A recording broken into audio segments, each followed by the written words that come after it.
All right. Welcome to EMS Office Hours. I am Jim Hoffman. Josh Knapp. And Dave Brenner. Welcome, gentlemen. I'm hoping anybody out there, if you are listening, be sure to go ahead and hit that like button for us. Let us know you're watching, that you're engaged with us. This is streaming on both Facebook and the YouTubes. So if you comment on each one, this platform will let us know if you've commented in either one of those platforms. So today, so this streaming isn't like going down a black hole. Like we're no, we're going to be sucked into and not thrown out yet. Eddie as we enter. No, not yet. Not yet. We'll get there. So I kind of went ahead and titled this episode, the great NREMT hoax. And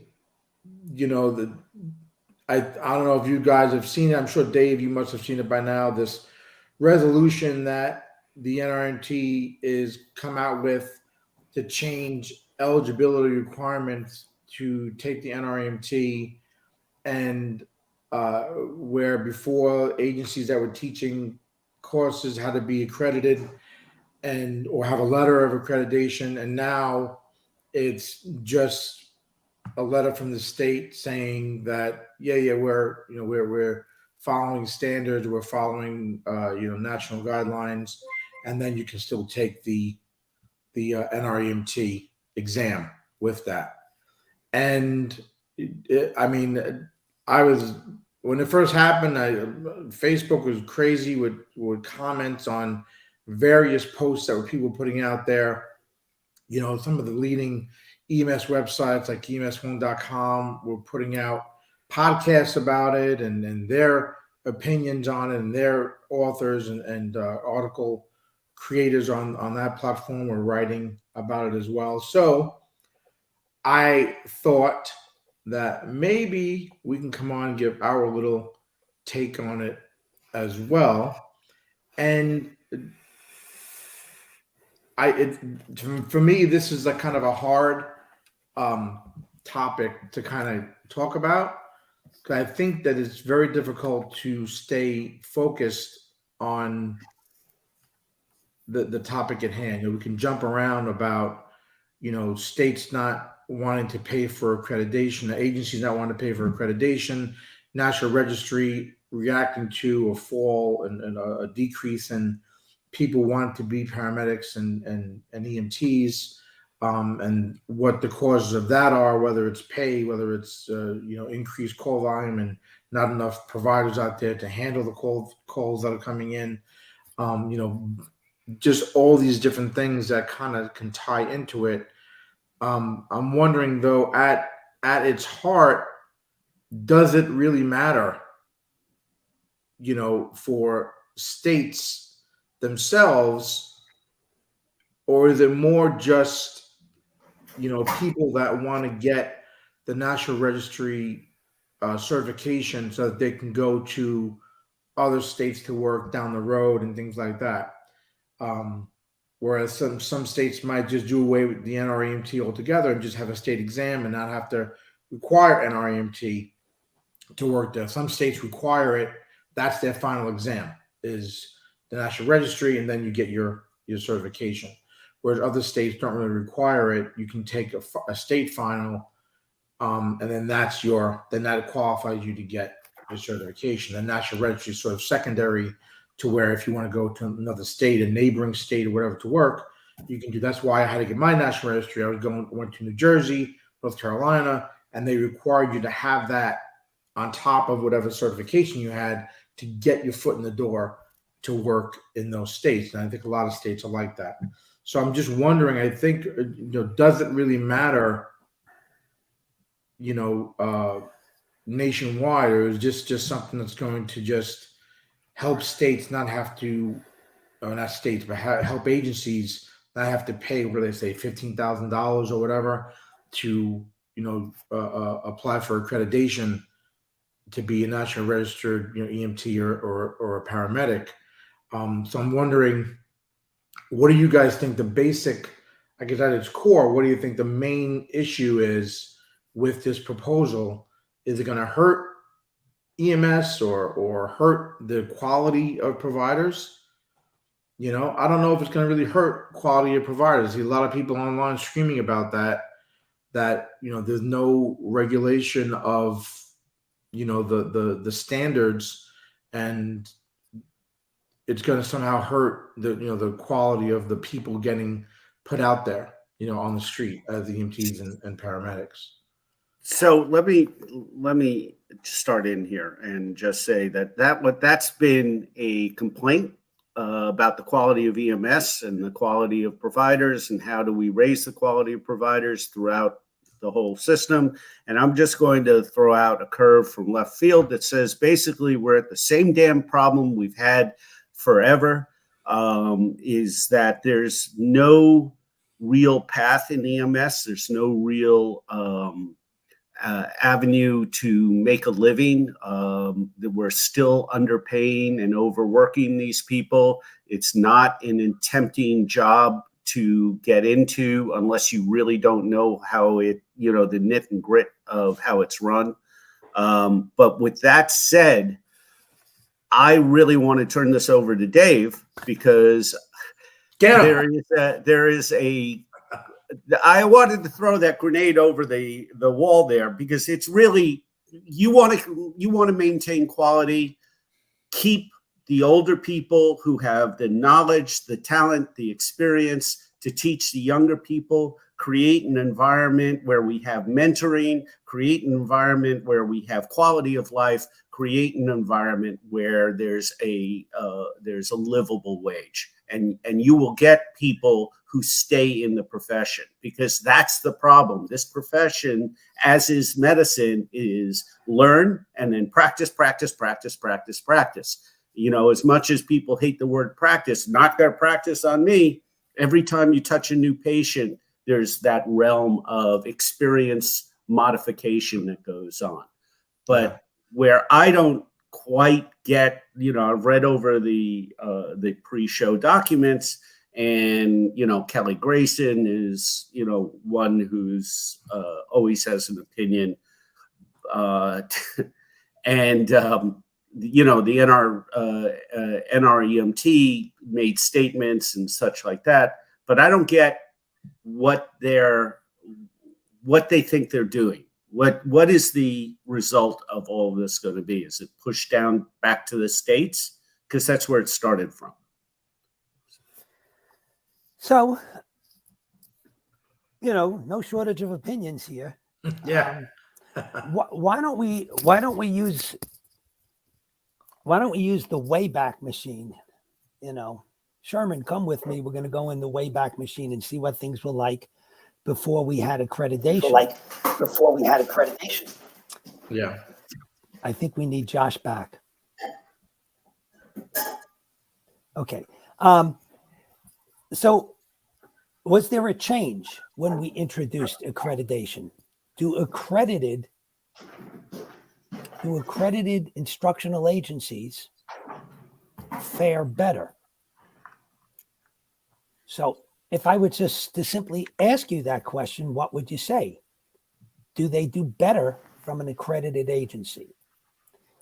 And I'll listen without having like stats of agencies and the success rate of their students taking the national registry. It's hard to say, right? Some people, I've seen some comments made that agencies, educational agencies that have taught EMTs and paramedics, that their students struggle taking the NREMT if it's not accredited, and other ones, say it doesn't make a difference either way. So does that mean it goes back on the instructors and the program? I think the agency doesn't get to say whether or not it's easy or harder for the students. I think that a data analysis comparing accredited and non-accredited programs, not individual, but in general, would be your search for data. That's where it would be. And the question is, has anybody studied that? And the answer is yes. Yeah. There are people on the national level who've looked at that, and what did they find? And a lot of this is from doing a lot of reading in the past, and I'm just loving the comments that are coming in here. And do accredited agencies have a better pass rate than non-accredited agencies in general? And in general, they do. They have a higher pass rate initially on the first go round. Not good for business that might be catering to people who aren't successful, but they have a higher pass rate on all the rounds. They're more likely to succeed. And what does that mean? That means to the student that if you're in a program, and we could talk about why that happens. We can and probably should, but I don't want to get stuck there. It means that if you go to a non-accredited program, if you go to a program that simply, which was all the programs in the past, met what the state wanted, right? Right. That you self-accredited yourself. You said we're following the outline in the previous curricula, and you submit a course outline that shows that's what you're teaching that day, and what was your pass rate, and if you sign up for a program like that right now, you're less likely to succeed. You've wasted your time if you consistently fail the national registry, or if you fail at a greater rate. We have depleted your funds, and perhaps some of those places are cheaper than the ones that are accredited. Clearly, getting accredited, being part of a college, costs money, means you pay. In general, I'm going to tell you that in general, college instructors, I don't know everywhere in the world, college instructors get paid more than people who are just teaching for local EMS agencies or even just county EMS instructional agencies. I know the places that I'm affiliated with. I don't want to tell you what I would get paid as an instructor at some of the local stuff. It's really nice. You guys hear an echo? Yes. Yeah. Okay. I hear it as well. And it's not from me because I got ear stopples. I'm not hearing anything. Okay. But I suspect that the accreditation process compels people and agencies to put together policies that are above that which is the lowest standard within the state. It looks perhaps to hiring policies. Who's going to teach? What are the credentials of those going to teach? And listen, I get it. There were some people teaching paramedic who were paramedics. They were high school diploma paramedics. They became instructors. They were teaching, and they're doing a great job. But universally, that's not the case. Those people, I would like to think, and maybe I'm wrong, that people who've gone on and studied and gotten degrees in health and medicine, perhaps they come with a better background in general to teach, can teach a greater depth than the average person who became a paramedic and then became an instructor without that kind of training and support. Do you have more training? Do you have more support in colleges?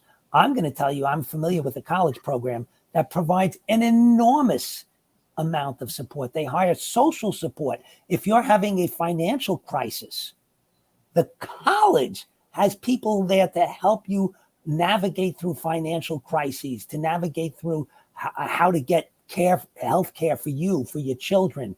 If you wanted, people in general, although there are plenty who are coming into paramedicine, they're not coming from law. Some of them are.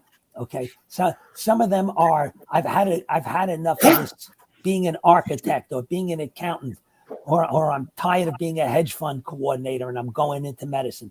But that's not the typical route. We got people coming through, they become EMTs, they become paramedics, and the route is not one that's generally highly financed, that they're not coming from strong backgrounds. Now, have strong financial and educational backgrounds. Having said that, some people are. But I think we do a disservice to people by not compelling them to go through accredited programs. I think in the long run, if you looked at paramedicine in 1997, I'm going to go back to my paramedic class in 1992, which was late. That was a late start. I got into EMS in 1979, but my paramedic class, the first class in Suffolk County, all right, it was Stony Brook Class 1, all right? The diversity in that class was nil, zero. We had some women, not many. It was predominantly men. It was predominantly white men. The instructors were men, predominantly white men. I'm not saying that there was no other diversity, but the amount of diversity was nil. When I did my rotations and I got to see more people outside of my volunteer service, when I went into New York City and I rode on the ambulances in some of the prolific, Jamaica Hospital, Flushing Hospital, and, in some of the more prolific providers, there was no diversity. It was men, white men, predominantly. I think that that's something that perhaps if we look at standards, and we look at insisting on having more diversity, if we insist on not having discriminatory policies, I think that credentialing brings us along those lines. I think that's what I think. I mean, can I tell you that that's worked for every minority? I can't tell you that, but I can tell you in classes that I've been teaching, which I will admit are predominantly at colleges, they are far more diverse than they were when I first started teaching for the county. Yeah, but Dave, you're talking about the college or the college environment, whether it's community college or 4-year, doesn't matter. They have battled these resource situations in the past. They're way more educated and experienced with doing this. When you're talking about a big city, there were problems that in the decades past when you joined were starting to become addressed, in terms of diversity within the ranks and things like that. I think that in my opinion, I very much support structure in order to be able to deliver certain items, whether it be training or it's just the logistics of shipping, your Amazon shipment. When you have that structure around you, it's way easier to deliver less flawed content and more readily expand and change it. I don't think that these individual hospitals or these small groups that get together and say, let's form a company and teach EMS are necessarily, I think, unfortunately, to skip a little bit forward, we're still finding our way after 40 years of being a profession, right? We've been around a little more, longer but yeah, than that. A little bit more, but let's say, less first 50, let's just define around 50. But defining that we're a profession, before when the initials started, it was, you're part of a firehouse, go learn this. It wasn't necessarily because you needed resources. It's all about resources. I can't walk out into the street. I can help somebody who's fallen, but I can help them better if I have a trauma bag with me. Sure. I can help them even better if I have an ambulance to get them to a hospital, because we're all of that, from the street, from the slab to the hospital, that's our little area of comfort and where we work. But now, don't you think, Josh and Dave, like a lot of these like Josh, you talked about someone who starts their own business. They say, oh, we want to go start teaching EMT classes. And then down the line, they get set to start some teaching in paramedic level classes. They follow state guidelines. They follow the structure of what needs to be, taught in the class, right? So let me give you We're not just winging it. I mean, I- they're following. Some of them are winging it. Well, even with state Less I know when they guidelines. were winging I've it. seen a lot of comments where people were talking. People have their own experiences where they're like, "Well, my best training throughout my entire career is when I became an EMT, and I learned it in the squad bay of the firehouse. It wasn't in some college. It wasn't, following this national registry.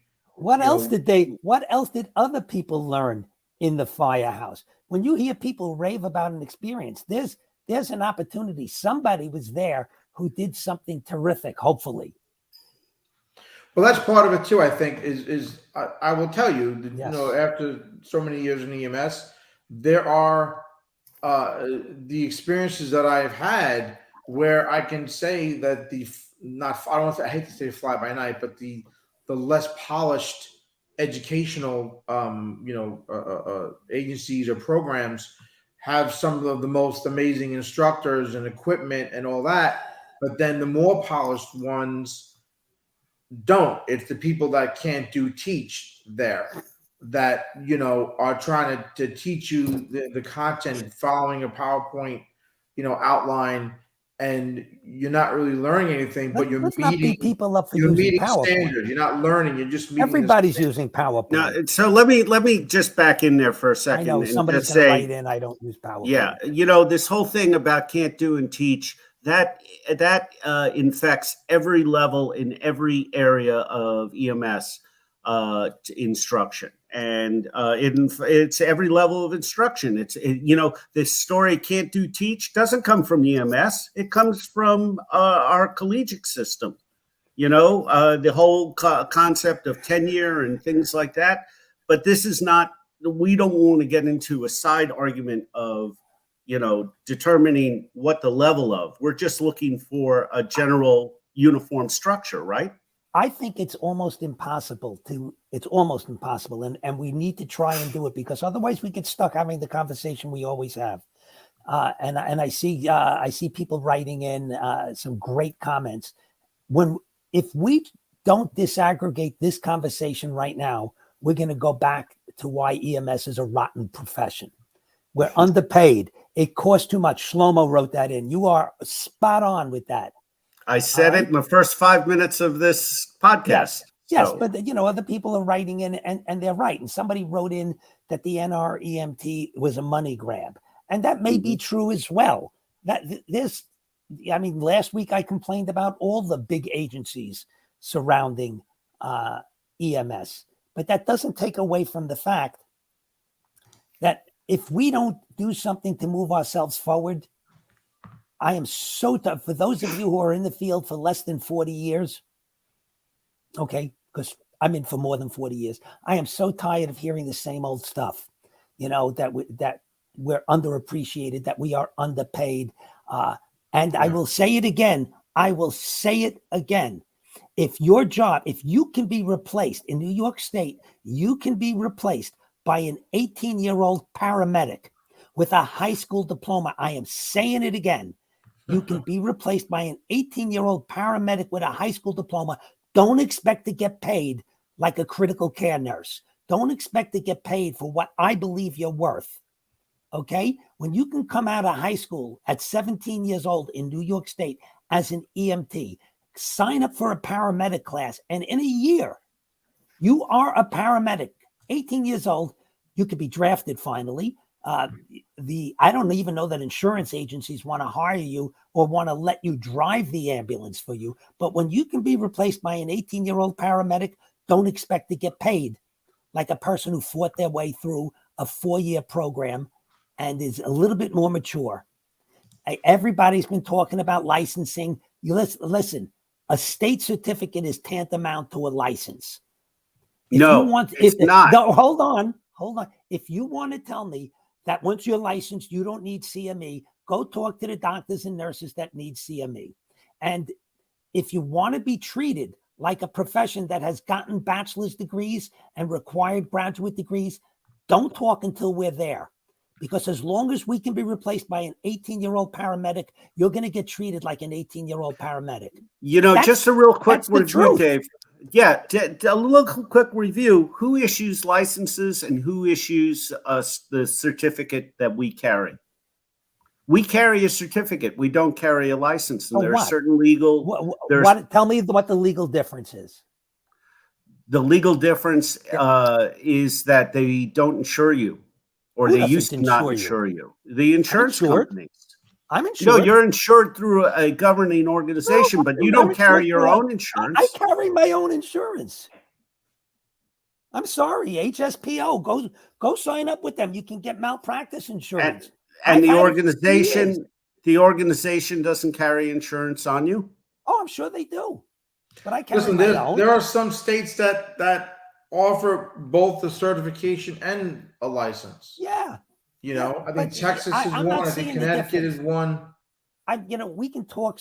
Why do we talk about licensing? So that we can stop taking CME? It's not going to happen. No, never. Why should we talk about licensing then?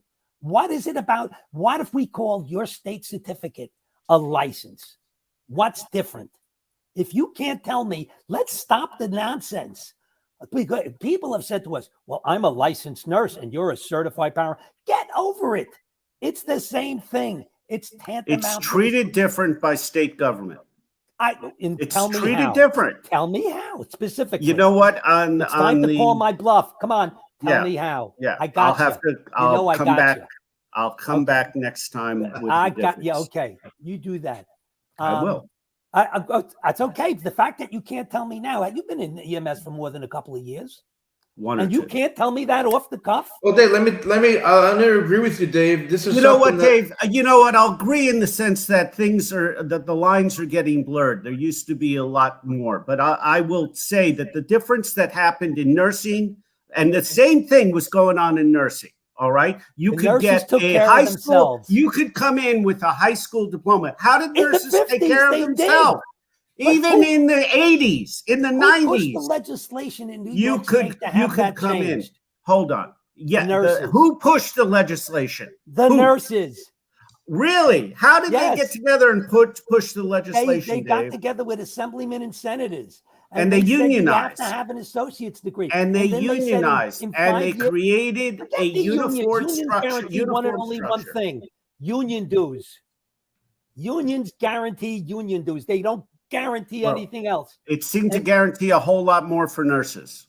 They have made themselves more powerful. They have organized. How? How? They were the bedpan carriers. They together with that.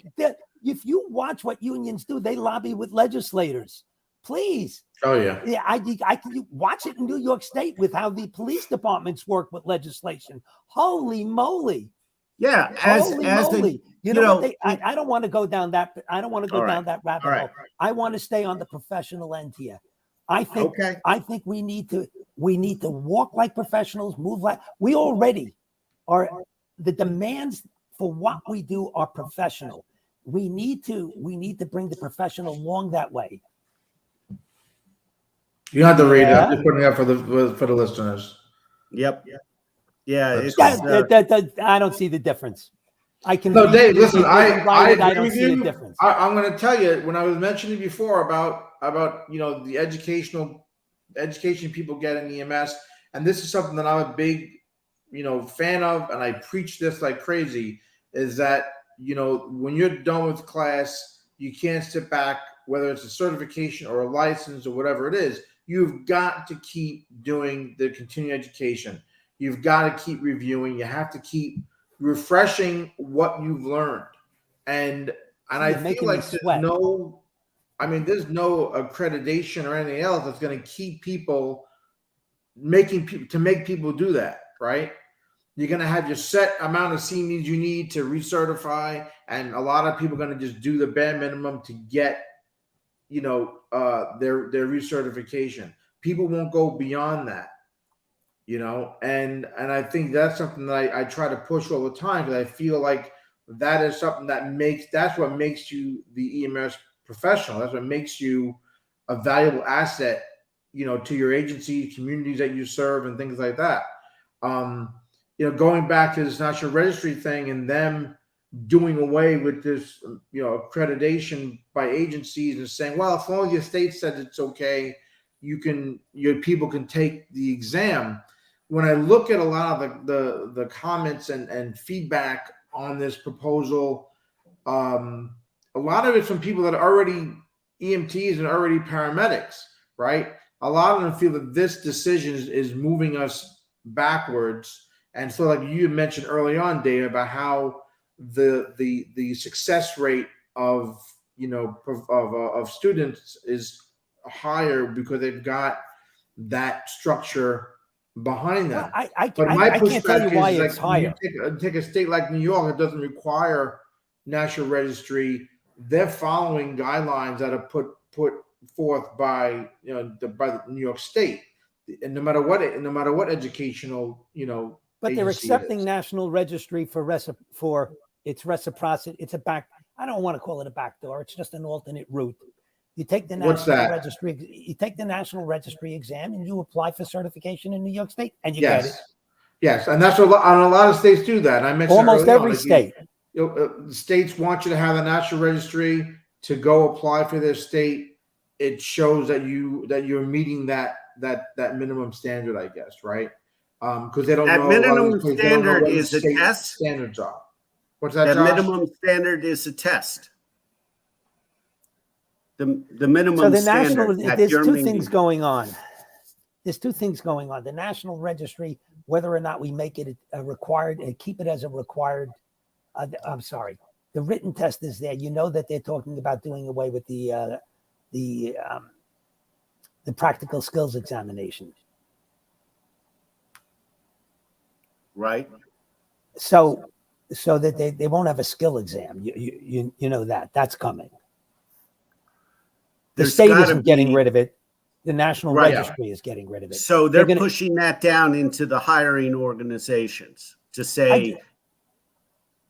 I think there's pressure coming from a lot of places to get more people in the field. But if you think the problem of staffing in EMS is unique to EMS as opposed to all medical fields, you are mistaken. What's going on with nurses? Dave, I think you have to have some type of a skills assessment, don't you think? Oh, so forever it has been said from the first course I taught, which was back in 1981, I was told, people are going to take a skill exam. But David, they said to me, you don't let the skill exam decide who's got the skill. When you as the instructor, at the time it was a senior instructor, because I was puffed into that. When you as the senior instructor says they can take the skill exam, you're really saying that I know they have the skills and they're just going to prove it. And when you send them to take the state written exam, you're not sending them in with a 57 average just to have this on the chance that they might get lucky and become an EMT. You're saying they've already proven to me that they meet the academic minimum standards. And when they take the state exam, the state will know it too. So I think that's where the national registry is trying to go in that direction. I don't think it's a good direction. I think that there are too many agencies that will wink people by without giving them a skill exam, given the opportunity to do that. I think that there are agencies in it for the money. I think there are agencies in it for a lot of reasons that are not strictly educational and that's so then is the responsibility then? I mean, I guess the responsibility is going to fall on the agencies and more importantly, the instructors to make sure, right? The instructors putting their name behind the fact that the student can do a skill, that the student can, like you said, is passing exams and they're not going into national registry or a state exam or whatever with a 57 average. They are meeting, the quizzes and the chapter exams and things like that. So shouldn't the pushback then become if people are failing national registry or state exams on such a high scale, that now the agency should be looked at, and then and who's going to look at them? A health department? I don't know. Well, you guys are missing. That's the thing. I guess. Yeah. I guess whatever. How well has that worked? There's some overall is structure. letting it happen. Then if the state is not doing, if the course is not gonna do the accreditation part of it through National Registry, where they have the sort of that accreditation, that process behind them, then and the state is saying, okay, we're giving them a letter, they're meeting the requirements to go ahead and take the National Registry, then the state should be the one to come down on that agency and say, listen, 30% of your students aren't passing the Or 30% final. of your students are passing, as some of them have. 70% failure rates. Yeah. Yeah. So and we look at that as a good thing, and that's not necessarily a good thing, because when you have a failure rate that high, you have an inefficiency in the instruction. You have questionable motives to begin with. When for the brief period of time that I was the paramedic program coordinator at LaGuardia, I got a phone call from somebody who said that when we were doing recruitment, they had written, they were interested. I don't know if they called me or I called them. I think they called me. And they said to me, why would I want to apply to a LaGuardia? And I went through all of this stuff with the support that we provide. Oh, here's a reason why you would want to apply there. I said, almost all of our important lectures, cardiology, pulmonology, OBGYN, endocrinology. You know who teaches them? Doctors, cardiologists, pulmonologists. So we're having to let me get there. So I said, why wouldn't you want to come to LaGuardia? And they said to me, because I hear you fail people before they get to the end. I said, that is true. We don't fail them. We counsel them out because they're failing. They're not going to pass. And they said, well, some people, when they get to the end, they might pass the exam. We know that there are actually services that help people pass an exam. We know that. You can do that.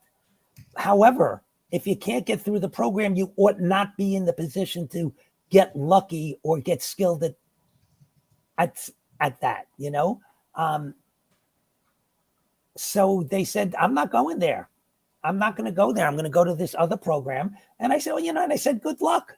I said, good luck, I know you'll get to take the exam. And I know that almost nobody was failing their skill exam. Almost nobody ever failed their skill exam.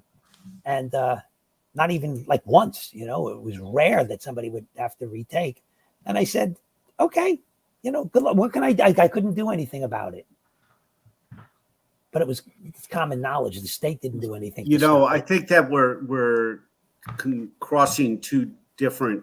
At least two. In the sense that there's the educational component, and within any of these groups, you will have people who are less honest than others. I saw one of the people saying, "Oh, there's there's schools that give the answers to state questions to boost their passing numbers." You, Shlomo. That's the zebra. That's not the horse in this case. The majority of schools aren't going to be cheating against the state for their people. But, and I was thinking, well, what makes us different than nurses? And it's like, when you're a nurse and you hit the floor, everybody on the floor, all the other nurses know you're the new nurse and probably will watch you and probably will watch what you're doing for whatever their motivation is, whether or not they want to prove you good, or they want to create a stronger team, or they're just a bitter, mean person. But they're gonna watch. The difference in EMS, and it happens too frequently now because we can't maintain our numbers, is you get two fresh raw guys or girls or whatever your pronoun is on the bus, and how is a non-experienced person supposed to look at a non-experienced person and tell them they're doing it right or wrong, or here's a better way I learned in the field? They don't have that. So when we have that disconnect from the field to the classroom, we're starting off with a mark against us, so to speak, and now we're supposed to go forward from there. I'm not sure if that's going to be exactly the answer. I don't think that we can necessarily look at any other program and say it's similar to us therefore we can adopt it. I think that we have to have our sort of clean our own cupboard. But one of the answers to cleaning our own cupboard is keep the attrition down. Keep the attrition down. Keep the loss from the field of experienced people down. And I don't think any school can go beyond that. Back into the field and not the accreditation issue. I'm telling you, it's a very tangled web. It is. That's why I mentioned early on. It's very hard to stay on track with this discussion because it is tangled, Dave. So there's an interesting analogy, because just because they have it written down doesn't mean it's the right method to use. I'm dealing with a town situation where the town board wants to build something, and the people just discovered it because there were so many things broken along how the town does their business that it actually started to interfere with the knowledge of the people in the town. And that and the town basically said, well, this is what we're doing. It's all legal. This is what's spelled out. Just because you have that spelled out and it's legal doesn't mean it's the right way. And I think that, coming back into the EMS situation, we have National Registry stepping in. If you remember, 20 years ago with National Registry, it was like, who the hell are these people? And every school had their own pride and who's the medics they turned out, and everybody knew everybody else. And now we're cranking people out by the gallon, and we're still disappointed with the results in the field. So whose fault is that? I wonder too, though. I mean, this is something I think too. I wonder if a lot of people are saying, like, Willie's talking about the National Registry, and it's again talking about the money grabs.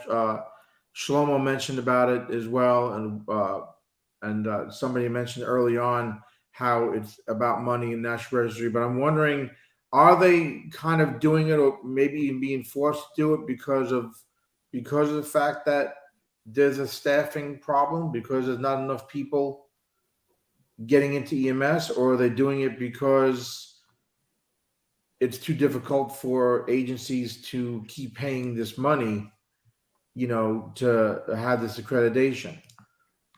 I know that the what is it? We get them all confused. So the COAM, COAMs. They have their own letter as well, and I'm trying to find it. I know I had pulled it up. They feel that this is a concern, that the NREMT is taking this position. And they're the ones, I guess, that are doing the accreditation for National Registry, to have it done.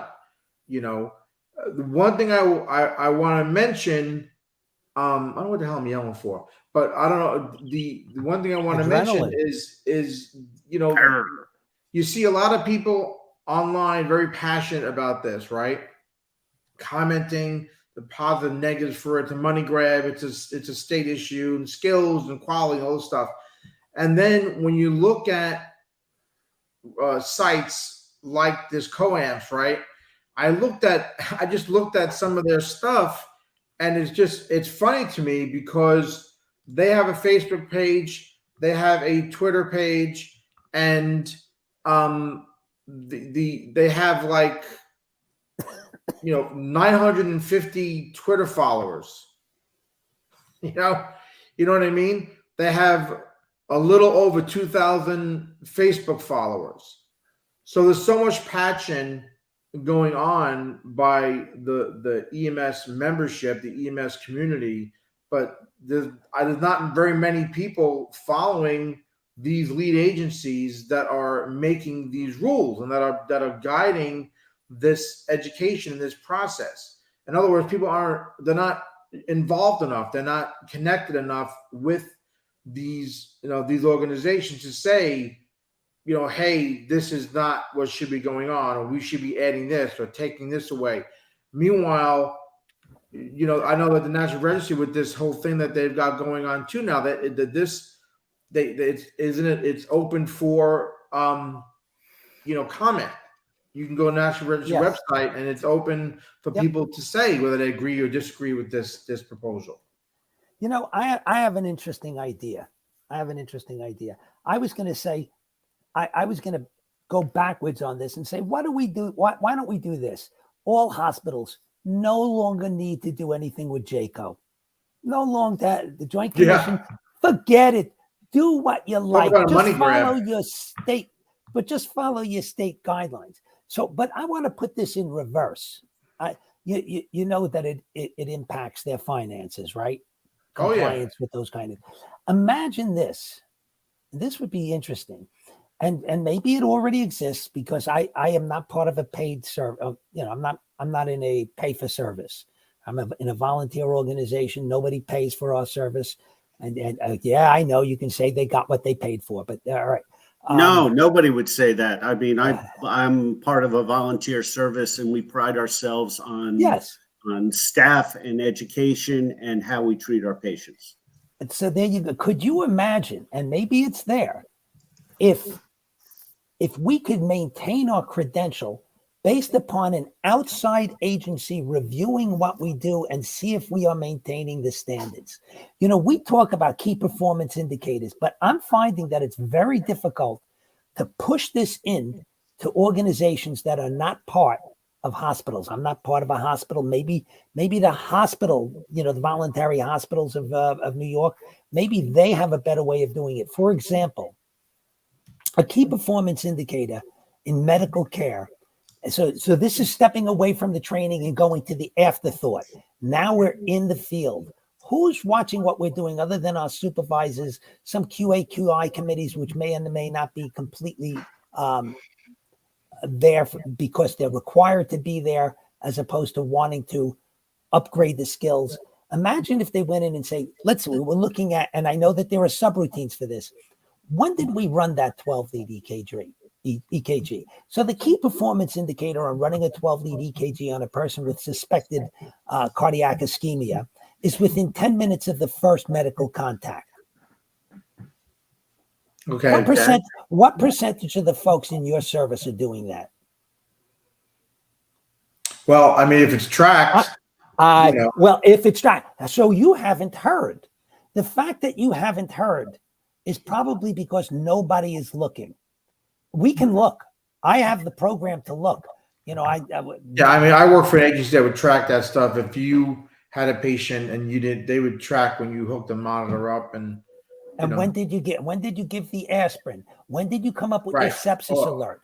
Yeah. There's also, Dave. I mean, there's also the monitor you can track. It's computer, and they can kind of see when you turned it on, when you first turn the monitor on, when you first forget that it gets imported into your PCR. Right, but when you give a drug, your drug is you want when it comes to that. There are some things that are more easily tracked than others. Yeah. But imagine that your credential, your personal, forgetting about the billing, your personal credential was based upon a positive performance indicator. Not that you didn't make mistakes. Imagine that we got a grade every year, every period of time on how we're doing. I'd be okay with that. I would love that in a profession, but I'm sure it would be abused one way or another. I'm just talking, this idea just hit me in the head. I don't know if it's a good idea. I don't know if in 10 minutes after I think about it, I'm saying that was one crazy idea. So our ambulances will have a big letter A or B or C on the back. Like a health inspection. Like a health inspection. Yeah, I'm sure lots of people will want to get on a bus like that. I would. How about putting our license, in the back cab like they do in taxis, so you can read the license. And why wouldn't you want that? Why wouldn't you want that? You should be wearing that on your lapel. Well, no, we wear our names on our lapel. No, and your position, just like a nurse, just like a physician. It was a long time before we got position on the. What does CAS do though, Dave? Isn't that sort of similar? What word? CAS, the CAAS, they Oh, do the that, accreditation, like it's an they call it alternate the Joint Commission accreditation for route, right? EMS. On my sleeve. What are you thinking of, CAPSI or? No, the commission. Let me hold on. Yeah, I'm stuck with them too. The Commission on Accreditation of Ambulance Services, Yes. right? That's sort of the Joint Commission for ambulances, right? I don't know what they've ever done on my ambulances. Well, they come inspect and they No, the do. state inspects us. I know, but I know I work for numerous agencies that they will want to be CAS accredited because for whatever reason it helps them get paid through the insurance easier. It sort of shows that the agency meets certain guidelines when it comes to their paperwork, the stocking of the ambulances, all that type of stuff. Yeah, stocking of the ambulances, that's important. And some of the paperwork, yes, that it's inspected and the like, and that we carry a I mean, minimum of they don't do 100 skills. Band-Aids. They're not doing skills. They're not doing education. They verify everybody's certification levels and the expiration dates and you get QA/QI programs and all that type of stuff. And it's just some people say that's a money grab. That's something that they go out there. It may be, but if it wasn't there, I think there'd be an issue. Yeah.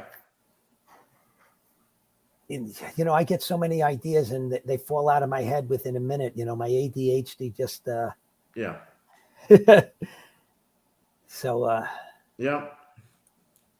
Well, it's how are these oversight agencies from other states or calling themselves national supposed to get into, worm their way in to be a deciding or a grading factor within our organizations, especially when our organizations are already watched. I mean, my ambulance can be boarded by 2 organizations without me asking. One is DOT, and which regulates ambulances in my state, and Department of Health. I meant DOH, and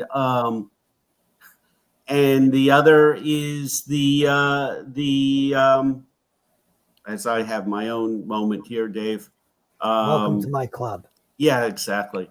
But the city fire department agency, which sort of is Fidney? overall, Fidney is overall ambulances. So, now a third person wants to come in who has really no ownership at all, and they want to come in and judge how we're doing. Maybe that's what you want. It's called an impartial evaluation. It's not somebody. I don't want to be the person giving my agency a grade.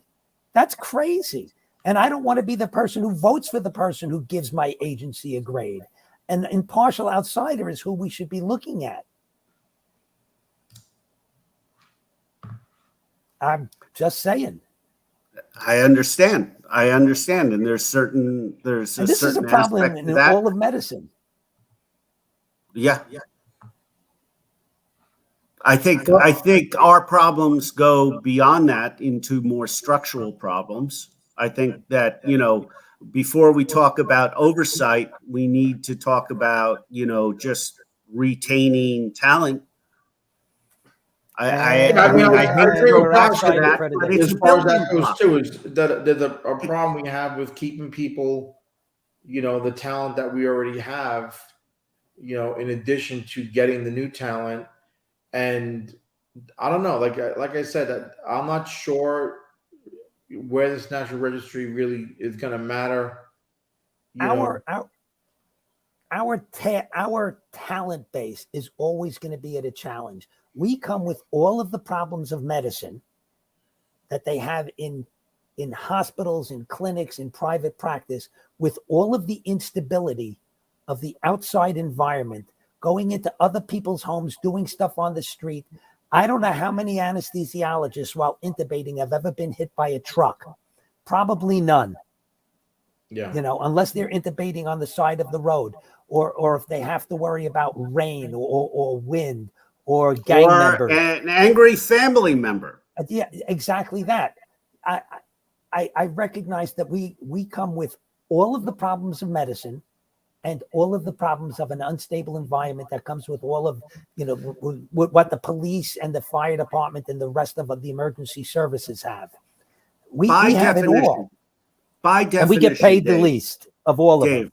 yes, by definition, we have some of the greatest risks. We have the smallest support. We're out in the field. We have the smallest set of resources, and we're supposed to do more than is expected with that. Whereas when you're inside the doors of a hospital, you have all of the resources of a building, whether that alone is just light and atmospheric control, to down the hall is an expert in difficult intubations, or down the hall is an expert in venous puncture, or down the hall is an expert in epidemiology. Yeah, this has been now mix that. So we have those. They're never going away. We're always going to recognize it. We're the first out in the field. We are first responders. We're not final responders. We're not the end all be all. We're the first in a long series of medical care for a seriously sick or injured person. Would you say this is generally a field for younger medical providers with the lifting and stuff? There is, so yes, younger, but wait a second, hold it. We're coming along. So it used to be like all things, you work in a steel mill, you needed to be a big person with, the ability to lift anything because of that. So we have had a long way that we've progressed. We have track stair chairs that, although are heavier to carry up, are awesome. Way easier to move a patient. We have power lifts, we have power stretchers, and it's allowing a lot of people to sidestep that injury that everybody who's picked up a two-man stretcher knows about. We still have to get them off the floor onto the stretchers. We still have to do that, but you want to know something? That's technique more as much as it's anything else. But how? So let me power. Let me just circle back to my first statement. If you're not going to retain the experience, if you're not going to, get the people who can teach, see one, do one, teach one, you're not going to get anywhere. And right now, we have had just the largest attrition in the healthcare industry. Has had the largest attrition it's had in probably 100 years. We got beat up. Shit, yeah, and we're still getting beat up. Yes. Right. And when it comes to, and listen, it's like I was just talking about it with a bunch of my coworkers. We got together and it's like they were talking about, well, after all of that on COVID and everything else that hit, what did you get for EMS week? Nothing. What do you mean nothing? Not even a pizza, a sandwich, or anything? Well, you don't care. EMS week. I don't. I don't need I have more shirts than I can handle. I got all the little doodads. I understand, but you know, appreciation doesn't occur in a week. All right. You have doctor appreciation week. You got that. I know we have nurse appreciation week. No, of course not. How about dentist? Why do they do it? Why do they do it? Because we're infantile. They know that we're treated like shit in the first place. We're infantile. I don't need that. You don't need that. I would rather be appreciated for what I do, and I get appreciation for what I do from my patients. I love that. I'll take a shirt. You want to give me a shirt? I demand appreciation. I usually say thank you for my service before I leave. Damn straight, Skippy. I have to say, how many nurses do you know that can intubate, start a line, give a drug, shock? Everything except the intubation. I know nurses who can do that. Okay, listen, but they're still considered. What we do. They are still considered a knowledge base and a level of professionalism above where EMS is. How many times, David, you walked into and why is that? And why is that? Why do we keep fighting education? Listen, Here's what we need. It's need, not all. and this is It's going to be not all a heresy. 4-year degree. This is going to be heresy. I know the only thing a 4-year degree guarantees you is financial debt. A job in an accounting firm. It doesn't guarantee you anything. Heresy. And they do this in places. Imagine if you went, in order to be a paramedic, it was a subspecialty of nursing. And then you could move from the field. I can't imagine. Who would have said that, Dave? Who would have come up with that idea? I certainly didn't. Burn you at We the got stake. states like that. You know what? There are states in the United States that are like that. I did not know that. Really? When did that start? Check out Ohio. Oh, okay. Google nurse paramedic. So all of their medics are nurses? No, I said check out Ohio. Look up nurse paramedic.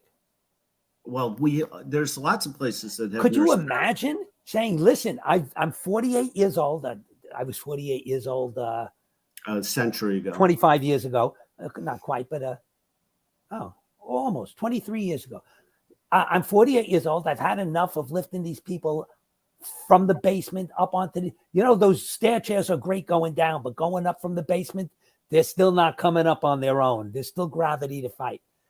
I've had enough of that. I'm going to move myself back into a hospital environment or a clinic environment. I will still be ready for ride-alongs to counsel the new folk that you complain we're missing. This is a field that needs to grow exponentially to be a really good field, to have all the stuff that they have in the rest of medicine. Let's just take that thought, Dave, and move it a little bit further down the line, okay? Now you have, as a branch of nursing, EMS, right? So you now have all of the contacts and conveniences and everything else that nursing goes. Why do you want to move inside to the hospital to become a nurse? The bottom line, I'll answer that for you, is because it's easier on your back. That's exactly the scenario I gave you. Right. But I'm saying that, in every single, we have, so in New York City, they decided to get, but you should have a field that lets you grow and move in that direction. They used EMS as a stepping stone to get into fire suppression. Where did the majority of career EMS go? That was baloney. That's still baloney. You don't think so? That's still baloney. I know that they do it. Of course they do it. Right. It's an insider's route. I mean, and firefighters are teaching that to their children. Right. Because it's less known, but they're teaching it to their children. They're still getting any more or less known. Yeah. Well, I mean, all the firefighters, anybody in the fire service who wants their children in it, who are afraid that they're not going to place on the firefighter list, tell them, become an EMT. That still makes the landing of driving an ambulance less than any of the other professions that you have put forward. I didn't put it forward. I say nurse medic and pay them like a nurse. Hey, I've been saying that for years. Years. This. When I worked